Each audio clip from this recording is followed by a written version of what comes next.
There are many things that could be said in this moment. We could talk about our plans, our ambitions, our dreams, but I want to challenge you to consider something much more profound, something deeper than your temporary hopes or fleeting desires, something that transcends the limitations of this world. I want to ask you to reflect on the truth that will shape everything you do today. And that truth is this: you cannot do it on your own. You cannot walk this day by yourself. You cannot face the challenges that will arise, the obstacles that will block your path, the temptations that will confront you, the difficulties that will try to wear you down, without something more, something far greater than your own strength. You are weak, you are fragile. Your plans are fragile. The world will press in on you. The devil will try to tear you down, and your own heart will deceive you if you try to walk this day alone. I ask you, do you understand that? Do you understand how helpless you are without the sovereign hand of the one who controls all things? Do you understand that without the one who spoke the universe into existence, you are nothing? Today, you need the Almighty to go before you. You need His presence to lead you, to protect you, to guide you every single step of the way. And this is not just a nice sentiment that we pray when things are going well. This is the cry of a soul that recognizes that the battle is real, that the war is real, that the struggle is real, and you are not equipped to face it on your own. You need Him. You need Him desperately. As you step into this day, know that there are forces greater than yourself at work. The enemy of your soul, who seeks to destroy you, will be lurking at every corner. The world, with its promises of satisfaction, will pull you in every direction, but none of it will be able to sustain you. You'll be drawn by distractions, tempted by lies, led down paths of self-reliance and self-glory. The moment you try to walk without Him before you, you will stumble. The moment you try to do this thing called life in your own strength, you will fall. What you need is this: you need His wisdom to guide you, you need His strength to carry you, you need His word to sustain you, you need His love to heal you, you need His grace to carry you through. You cannot afford to rely on your own understanding, your own abilities, or your own schemes. You need Him to go before you. That is the only way you will make it through today. How easy it is to forget this. How often we try to take the wheel ourselves. We walk into situations thinking we can handle them, trusting in our own wisdom or experiences. And then when things don't go as we hoped, when we are overwhelmed, when we find ourselves exhausted and burned out, we realize we have been relying on the wrong thing. We have been relying on ourselves. Do you know what that feels like, to think you can do it on your own, and then in the moment of crisis be left empty, broken, and full of regret? The moment you realize that the strength you were depending on was always insufficient. The truth is, you were never meant to walk this life alone. You were never meant to rely on your own power or understanding. You were made to depend on the one who is before all things, the one who is above all things, the one who is in control of all things. Consider this: He has gone before you.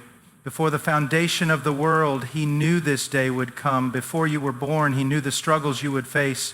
He knew the valleys, the peaks, the temptations, the joys, the sorrows. And He has already prepared a way for you to walk in victory, victory that comes only when you let Him go before you. This is not a passive surrender. It is an active decision to acknowledge that your life is not your own. You are not the captain of this ship, and you are not the one steering it through the storm. No, He is the one who is at the helm, and He will guide you. He will lead you. He will carry you, but you have to be willing to follow. How many times have we tried to lead? How many times have we tried to take control? How many times have we been frustrated by our own inability, our own weakness? How many times have we looked at the day ahead and thought, I've got this, I can handle this, only to find ourselves sinking into despair because we were never meant to handle it alone? This is why we must cry out, we must call upon Him, we must humble ourselves and ask, go before me today, Lord. Go before me in everything I do. Go before me in my work. Go before me in my relationships. Go before me in my decisions. Go before me in my heart and my mind. I am weak. I am frail. I cannot make it without you. You see, it's not just about asking Him to bless what we've already planned. It's not just about asking Him to endorse the way we've already decided to go. No, it's about asking him to lead us, to direct our steps, to walk before us and prepare the way. We live in a world where everything is driven by self-sufficiency. The world tells us to rely on ourselves, to trust our own abilities, to lean on our own understanding. But listen to me, that is a lie. It's a lie that will leave you dry and empty. It's a lie that will lead you to destruction. There is no real victory in this world apart from the one who has already gone before you. There is no real success apart from his guidance. There is no real peace apart from his presence. So I ask you today in your heart and in your mind to humble yourself and acknowledge this truth. Without him, I am nothing. Without him, I am nothing. You need him. You need him to go before you today. In every decision you make, in every conversation you have, in every step you take, you need him to go before you. And you must trust that he is able to do it. You must trust that he will prepare the way. You must trust that he knows the end from the beginning. You must trust that he will guide you even when the path seems unclear, even when the road ahead seems daunting, even when the obstacles seem insurmountable. You must trust that he has already gone before you. And when the trials come, and they will come, you must trust that he is right there with you. He is not only the one who goes before you, he is the one who walks with you through every trial, every struggle, every pain. He is the one who will sustain you when you are weak. He is the one who will lift you when you are downcast. He is the one who will carry you when you are exhausted. But remember this, it is not about your own strength. It is not about your own wisdom. It is not about your own resources. It is about his strength. It is about his wisdom. It is about his resources. It is about his glory. You must decrease and he must increase. You must surrender to his will and trust that he knows what is best for you. And when the day is over, when the challenges have been faced, when the obstacles have been overcome, when the victories have been won, remember this. It was not you. It was not your strength. It was not your ability. It was not your wisdom. It was him going before you, leading you, guiding you, protecting you, sustaining you. So today, before you step into anything, before you make any plans, before you take any steps, before you say anything, ask him to go before you. And ask him to lead you, ask him to guide you, ask him to protect you, ask him to give you the strength you need to face whatever lies ahead. Do not walk this day without him. Do not face the trials of this day without him. Do not go into the battles of this day without him. Cry out to him, go before me today, Lord, and make my path straight. Lead me, guide me, sustain me, and help me to trust you in every moment. And know this, he will go before you, he will lead you, he will guide you, he will protect you, he will be with you, and you will not walk this day alone. The speech emphasizes the need to acknowledge our weakness and inability to face life's challenges without God. We must humbly recognize that we need his guidance, strength, and wisdom every step of the way. The message urges us to actively surrender to God's will, trusting that he knows what is best for us. Instead of relying on our own understanding or strength, we are called to depend on his sovereignty and trust in his plan. The speech highlights the importance of asking God to go before us in all situations, from daily decisions to difficult trials. His presence, guidance, and protection are vital in overcoming obstacles, and we are encouraged to invite him to lead us through every part of our day. There is a truth that we often overlook or underestimate in our lives, and that truth is our utter dependence on God. We can easily become self-reliant, thinking that we are capable of handling the trials and challenges of life on our own. But the reality is much different. The truth is that we are entirely dependent on God for every breath we take, every step we make, and every decision we make throughout our day. There is no aspect of our lives that does not rely on his sovereignty. We often deceive ourselves into thinking we can handle things by our own strength, but it is in those very moments that we are most vulnerable. To recognize and embrace our dependence on God is not a sign of weakness. It is a sign of strength, of humility, and of wisdom. When we talk about dependence on God, we are not speaking of a passive or helpless reliance. We are speaking of an active recognition that without His intervention, without His presence, we are nothing. The Bible makes it clear that without Him, we can do nothing. Every achievement, every success, every joy is a gift from Him, not a product of our own ability or wisdom. Our daily lives, our work, our relationships, our very survival are all sustained by the power and grace of God. If we fail to recognize this, we are setting ourselves up for failure. You see, it is not just about relying on God when things are difficult or when we face trials. It is about recognizing our need for Him in every moment, in every situation, whether it is in the midst of crisis or in the mundane moments of life. God does not just want us to depend on Him when we are desperate. He wants us to depend on Him in the everyday moments, when things seem fine and when we feel like we can manage on our own. That is the subtle danger, believing that we only need God in times of crisis. But the truth is, we need Him constantly in every situation. Think about it. How often do we fall into the trap of thinking that we can handle something without God's help? We might have faced similar challenges in the past and think that because of our experience, we can now handle them on our own. Or perhaps we look at someone else who seems to have it all together and we think, if they can do it, so can I. But this thinking is flawed. The reality is that every step of our life, no matter how familiar or comfortable it seems, is a moment where we need to rely on God. We must recognize that it is only by His grace that we are able to do anything, and it is only by His strength that we can endure. The concept of dependence on God goes against the grain of our culture. Our world tells us to be self-sufficient, to rely on ourselves, to pull ourselves up by our own bootstraps. We are told that dependence is a weakness, that we should be independent, strong, and capable. But the gospel tells us a different story. The gospel tells us that true strength comes from recognizing our weakness and our need for God. It is in our dependence on Him that we find real strength, because it is His strength, not our own. And this is a lesson that is difficult for us to learn because it challenges the very nature of our pride and self-reliance. Think about the example of the Apostle Paul. In 1 Corinthians 12:9-10, Paul speaks of a thorn in the flesh that he pleaded with God to remove. But God's response was not to take away the thorn. Instead, He told Paul, "My grace is sufficient for you, for my power is made perfect in weakness." Paul's response was profound. "Therefore, I will boast all the more gladly of my weaknesses, so that the power of Christ may rest upon me."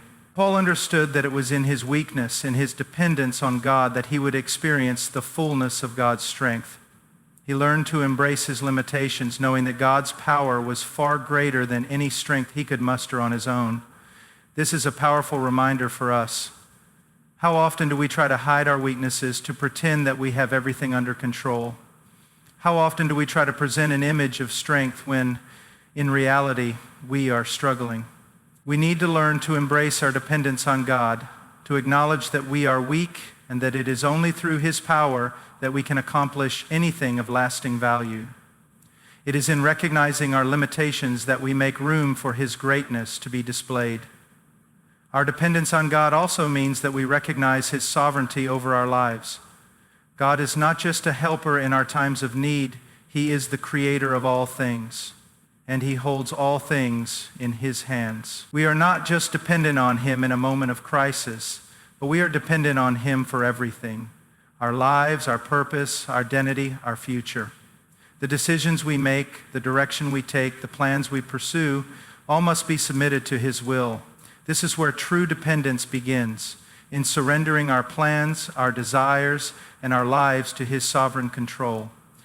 There is a certain humility that comes with recognizing our dependence on God. We must admit that we cannot control our circumstances, that we do not have the answers to every problem, that we do not have the strength to face every trial. This humility is essential because it is the first step toward truly depending on God.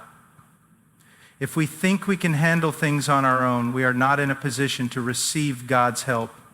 But when we humble ourselves and acknowledge our need for Him, we open ourselves up to His power and grace. Dependence on God also means trusting in His timing. So often we want things to happen according to our own schedule. We want answers now. We want solutions quickly. But God's timing is perfect, and His ways are higher than our ways. Dependence on Him means trusting that He knows what is best, even when it doesn't make sense to us.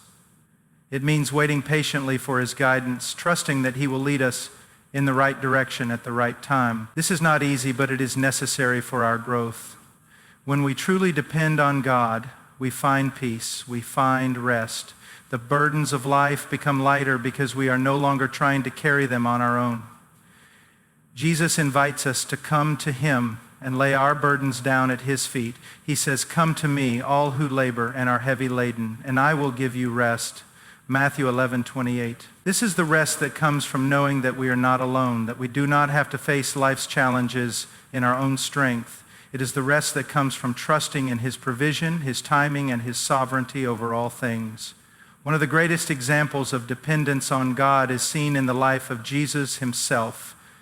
Though He was fully God, He humbled Himself and became fully man, and in His humanity, He relied on His Father for everything. Jesus spent time in prayer, seeking His Father's will, trusting in His provision and depending on His strength. Even in the Garden of Gethsemane, when He faced the greatest trial of His life, He prayed, "Not my will, but yours be done." Jesus showed us that true strength comes from depending on God, even in the most difficult of circumstances.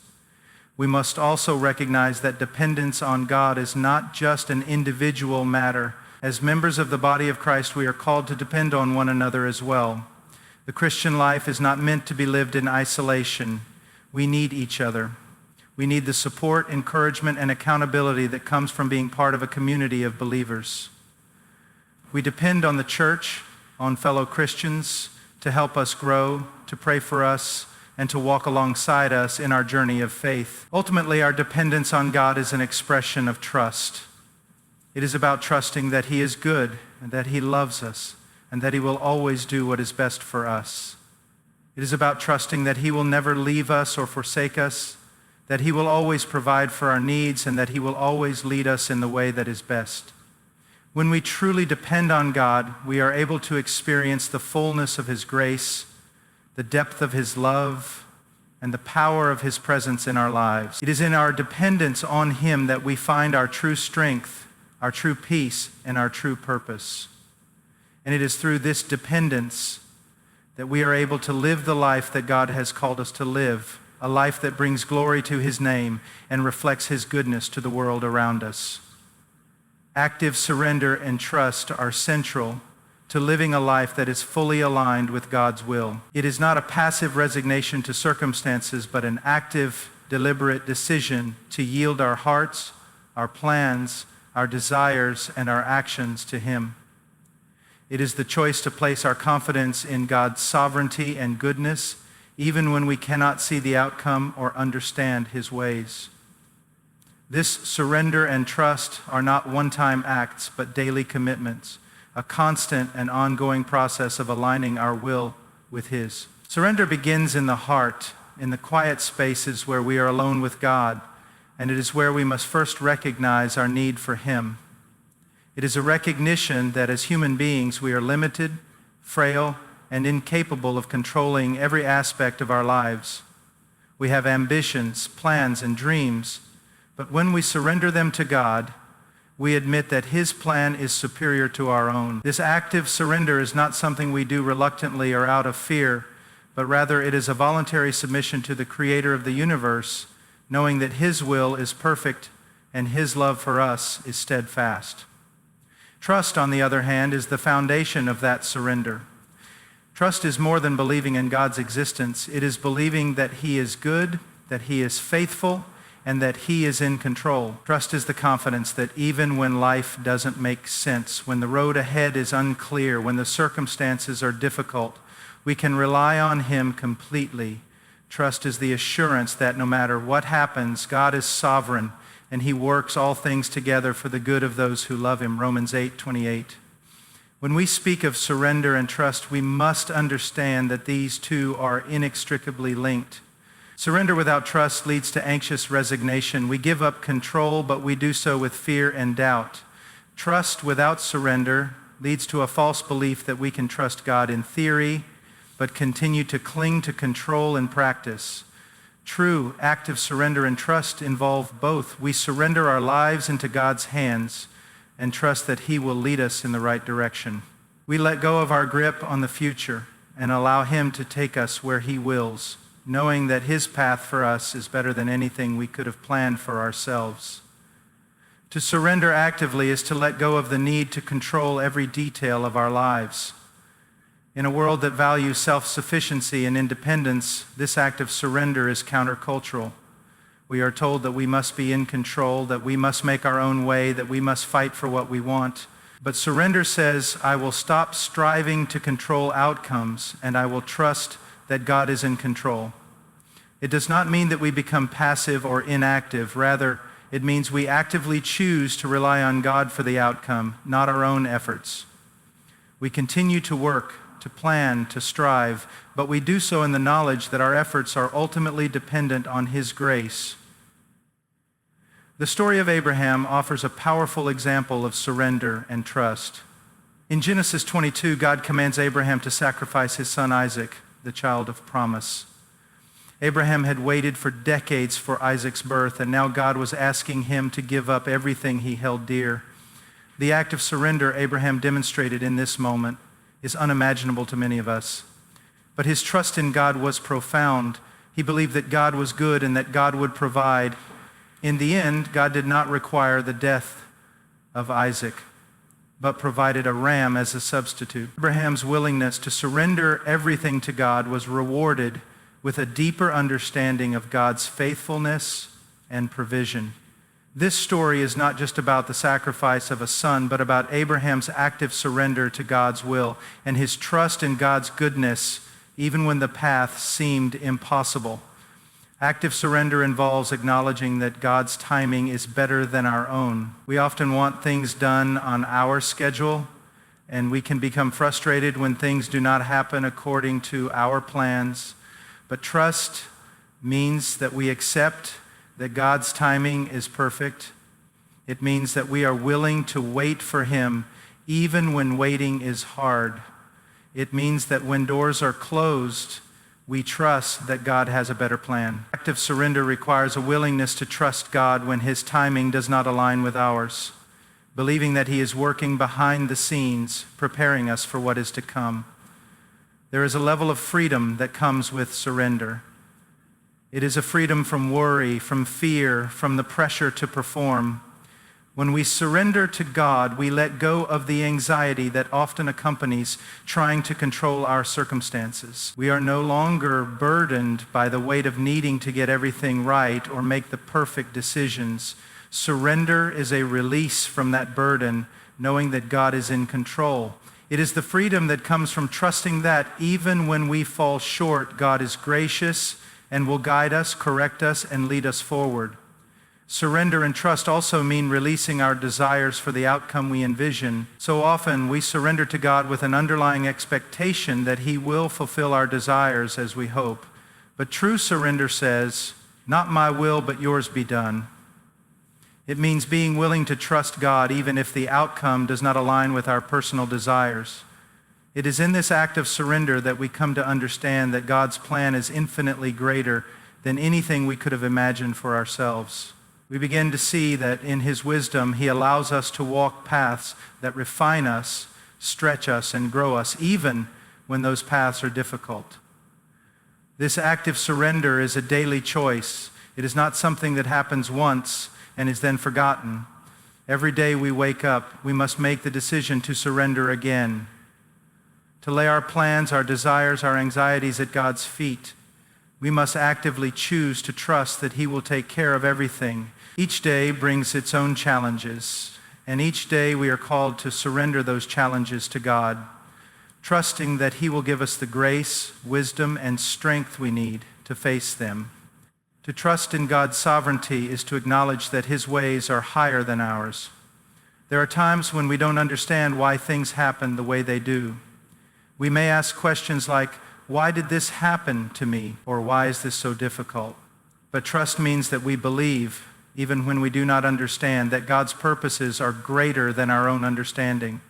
It means that we trust that he sees the bigger picture, and we trust that he will make all things work together for good, even when we cannot see the good in our current circumstances. Surrender and trust also mean being willing to face the unknown. We are creatures of habit, and we often find comfort in the familiar. But God calls us to step out in faith, to surrender our plans for the unknown future, and trust that he will guide us every step of the way. This is where true trust is tested, when we are called to move into unfamiliar territory, to face uncertainty with nothing but the assurance that God is with us. Trusting in God means stepping out into the unknown with faith, knowing that he will not leave us or forsake us no matter what comes our way. Active surrender and trust are also demonstrated in our relationships with others.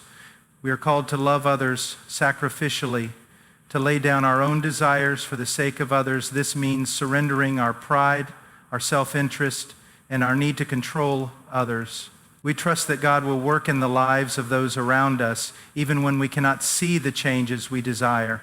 We surrender our relationships to God, trusting that he will work in them according to his will.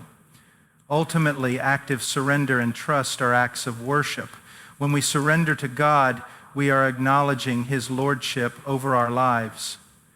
We are saying, I trust you, I believe you, and I submit to your will. Worship is not just about singing songs or attending church. It is about living a life that reflects our trust in God. When we choose to surrender our desires, our plans, and our actions to him, we are offering our lives as a living sacrifice, holy and acceptable to him. Living a life of active surrender and trust does not mean that we will never face difficulties or experience pain.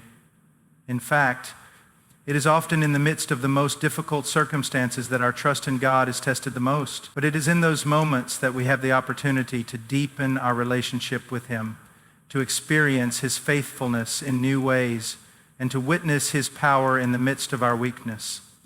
Surrender and trust are not about avoiding difficulties, but about trusting God to carry us through them. Surrender is not a one-time event, but a lifelong process of submitting to God's will. It is a continual choice to trust him, to let go of our own desires, and to believe that his plan is greater than anything we could imagine. As we grow in our relationship with God, our surrender and trust become more natural, and we begin to see the fruit of a life that is fully yielded to him.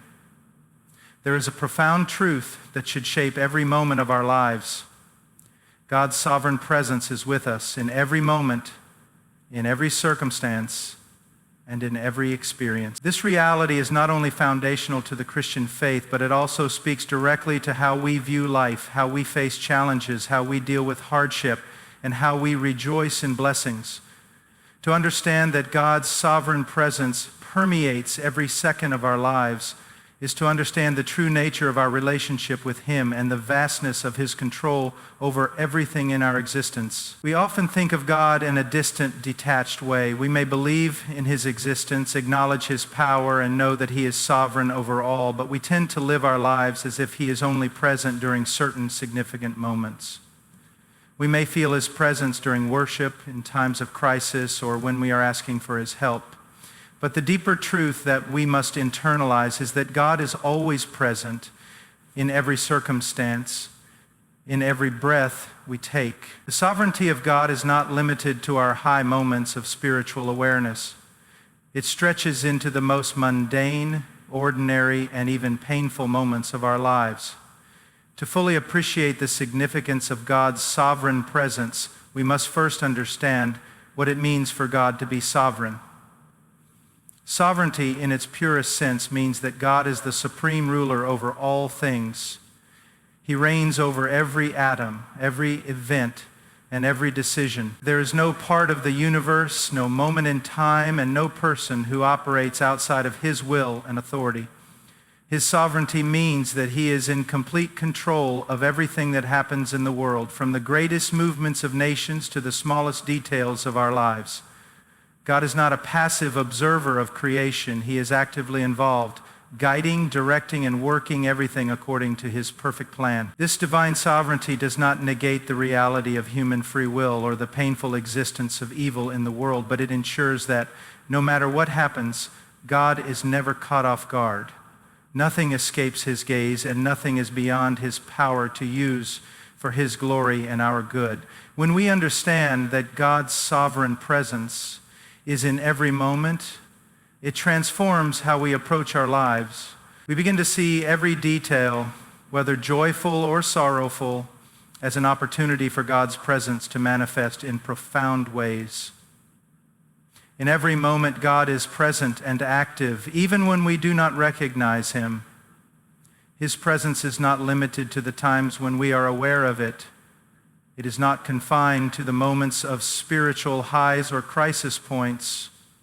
Rather, God's presence is pervasive and constant, active in the good, the bad, and the ordinary. This is the radical nature of God's sovereignty. He is not just a God of the mountaintop experiences, but also a God who is with us in the valleys of life, in the mundane tasks of daily living, and in the quiet moments when we are unaware of his work.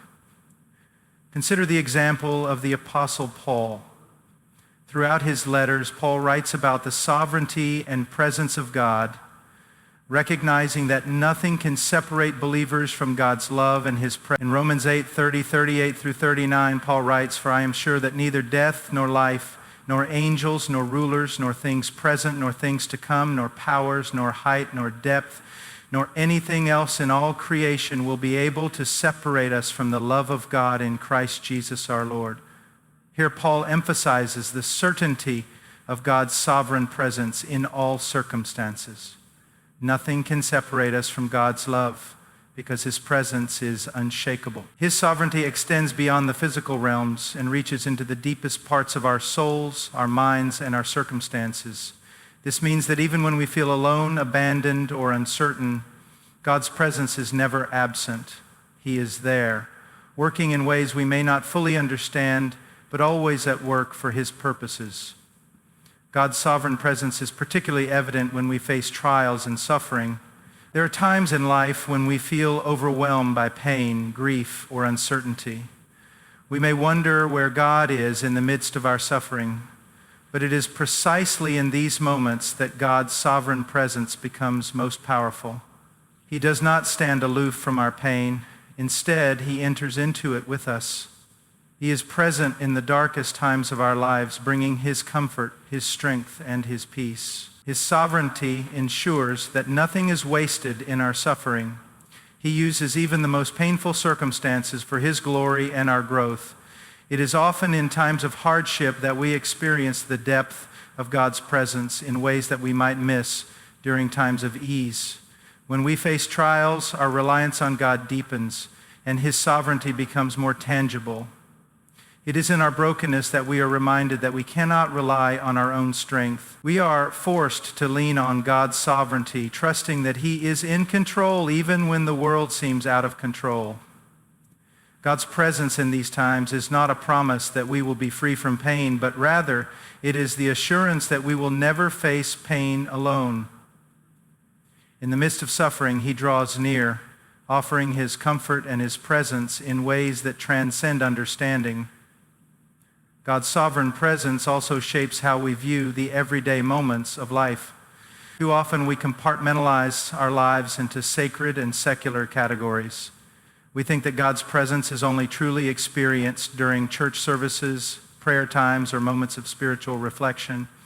But the truth is that God's presence is just as real when we are washing dishes, going to work, raising children, or facing everyday challenges.